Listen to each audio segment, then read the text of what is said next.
मंत्री छगन भुजबळ यांच्या सूचनेनुसार राज्यभरामधील ओबीसी समाजाचे उपोषण आंदोलन मागे घेण्यात आले आहे। या संदर्भात काल ओबीसी नेते बबनराव तायवाडे यांच्या उपस्थितीमध्ये वडीगोद्री येथे सुरू असलेल्या साखळी उपोषण 27व्या दिवशी मागे घेण्यात आले। यावेळेला माध्यमांशी बोलत असताना तायवाडे यांनी जरांगे पाटील यांच्यावरती टीका करत असताना त्यांच्या आंदोलनाची धार आता कमी झाली असा टोला लगावलाय।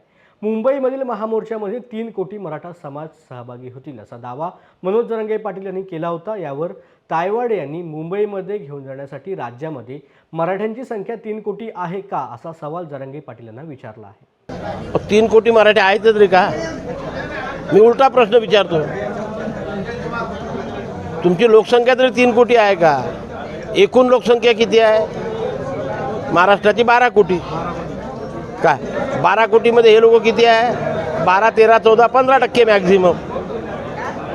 काय मग 12 कोटीच्या 15% काळा तुम्ही किती होते? आणि त्याच्यातले का 100% जाणार आहे का घराला कुलप लावून? बोलताना कुठेतरी आधार पाहिजे असतो। ते आता कसे आहे, त्याच्यामध्ये आम्ही 5 कोटी आहो, आम्ही 6 कोटी आहो। कुठून मला सांगा? 12 कोटीपैकी 6 कोटी ते आहेत। आम्ही कुठं गेलो? कुणबी मराठा, कुणबी मराठा, लेवा पाटील, लेवा पाटीदार, लेवा हे जोडून म्हणते आम्ही एवढं। हे कायले जाईन त्याच्यासोबत?